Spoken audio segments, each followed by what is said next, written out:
Good morning friends, स्वागत है आपका आपके अपने चैनल डिजिटल नॉलेजपीडिया पे। आज से हम लोग स्टार्ट करने जा रहे हैं शेरशाह सूरी के बारे में इंपॉर्टेंट क्वेश्चन आंसर। इससे पहले हमने बाबर के बारे में इंपॉर्टेंट क्वेश्चन आंसर डिस्कस किए थे, उसके बाद हमने हुमायूं में। तो मुगल साम्राज्य में हुमायूं के बाद शेरशाह सूरी साम्राज्य की स्थापना कर देता है। तो इसके बारे में आज हम लोग इंपॉर्टेंट क्वेश्चन आंसर डिस्कस करेंगे। और अगर आपने अभी तक चैनल को सब्सक्राइब नहीं किया है तो जल्दी से चैनल को सब्सक्राइब कर लें। चलिए देखते हैं क्वेश्चन नंबर 1। दिल्ली में सूरी साम्राज्य या फिर सूर साम्राज्य की स्थापना किसने की थी? तो ये की थी शेरशाह सूरी ने की थी। ये अफगान वंश का था। तो लोधी वंश के बाद ही दूसरा अफगान शासक जिसने अफगान वंश की स्थापना की वो था शेरशाह सूरी। अफगान वंशीय था। तो ये इंपॉर्टेंट है कि ये सेकेंड अफगान शासक जो दिल्ली पे राज किया जिसने, तो वो शेरशाह सूरी का था। शेरशाह सूरी ने हुमायूं को हराया था बिलग्राम युद्ध में, जिसमें वो हुमायूं को भागना पड़ा था। 15 वर्षों के लिए इधर उधर भटकता रहा हुमायूं। 15 ईयर्स तक इधर उधर भटकता रहा। तो इन 15 सालों में सुर साम्राज्य ने या फिर सूरी साम्राज्य ने भारत पे राज किया था।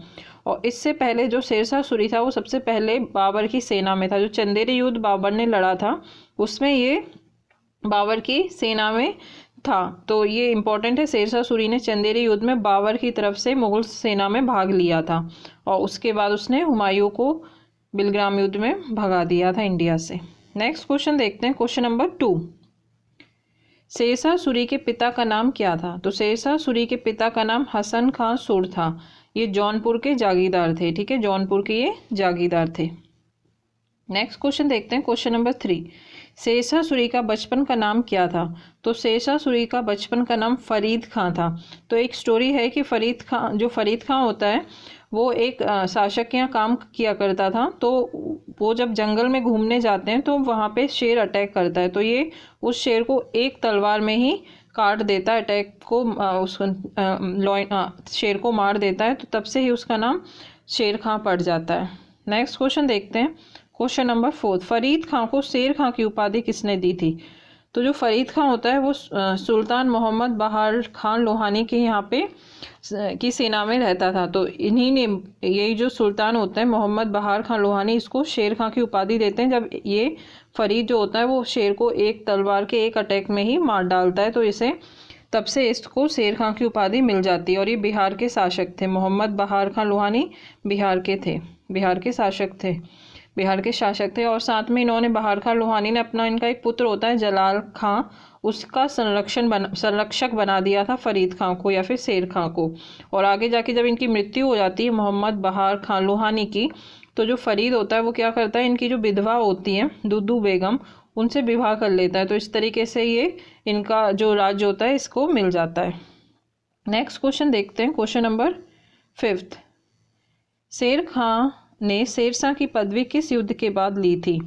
तो जो शेर खां होता है वो चौसा के युद्ध के बाद 25 जून 1539 में जो हुआ था हुमायूं और शेर खां के बीच हुआ था। तो उसमें हुमायूं हार जाता है।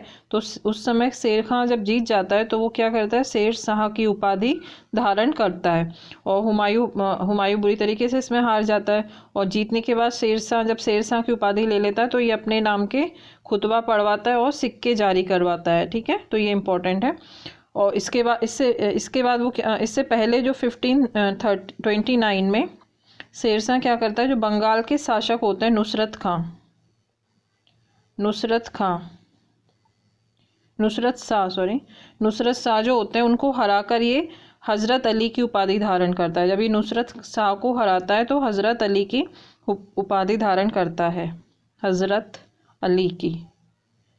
1529 में ये नुसरत शाह जो शासक होते हैं बंगाल के, उनको हरा के हजरत अली की उपाधि धारण करता है। और नेक्स्ट ईयर 1513 में ये चुनार के किले पे अधिकार कर लेता है, कब्जा कर लेता है।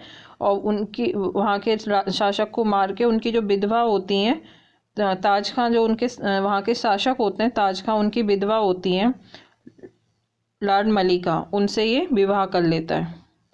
और जो शेर खां होता है वो 1540 पे इसने अधिकार किया था और 1545 तक इसका दिल्ली पे अधिकार रहता है। नेक्स्ट क्वेश्चन देखते हैं, क्वेश्चन नंबर 6।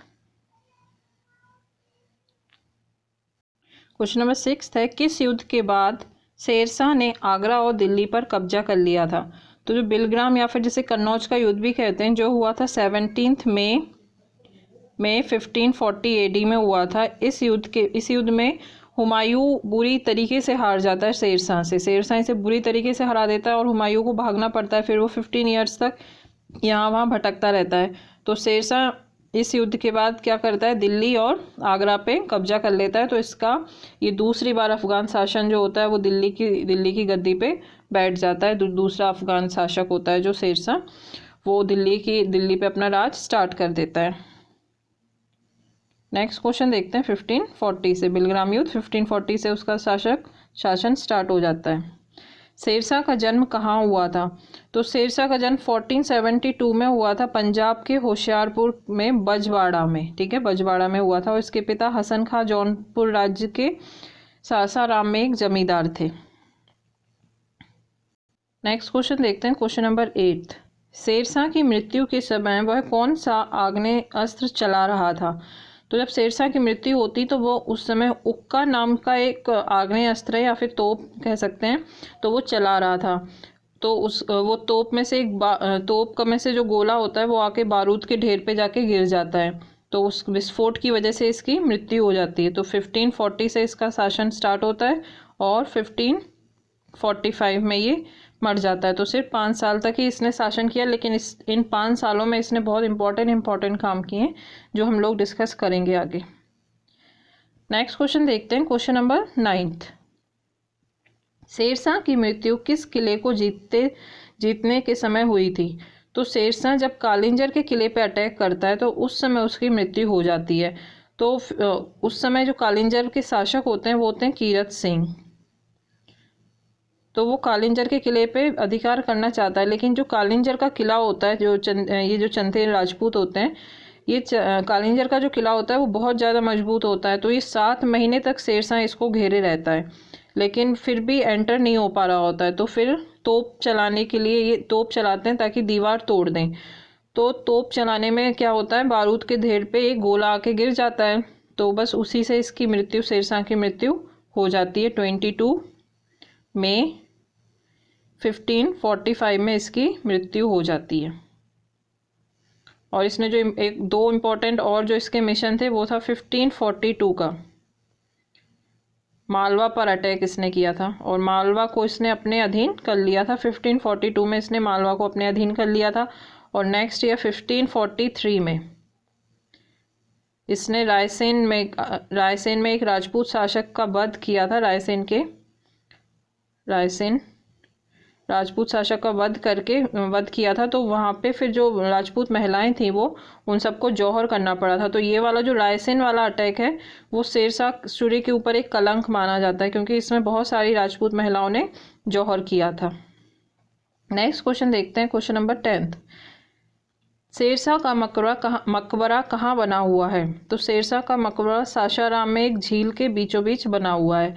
ये एक ऊंचे टीले के ऊपर बना हुआ है। यह मकबरा जो है वो हिंदू मुस्लिम स्थापत्य कला का बेजोड़ नमूना माना जाता है। एक इतिहासकार हैं कानून गो, उन्होंने कहा है कि ये शेरशाह का मकबरा देख के ऐसा लगता है कि जो शेरशाह था वो अंदर से हिंदू था, अंदर से ये हिंदू था और बाहर से मुस्लिम। तो इसका मतलब ये वाला जो मकबरा है, इसका जो स्थापत्य कला जो इसमें यूज़ हुई है वो बहुत ज़्यादा अचूक है। तो इसी के साथ हम लोग आज के शेरशाह के सेशन को ख़त्म करते हैं। इसके आगे के क्वेश्चन हम लोग नेक्स्ट वीडियो में देखेंगे। शेरशाह के बारे में हम लोग और इम्पोर्टेंट क्वेश्चन डिस्कस करेंगे। तब तक आप लोग पढ़ते रहिए और अपना ध्यान रखिए। Thank you.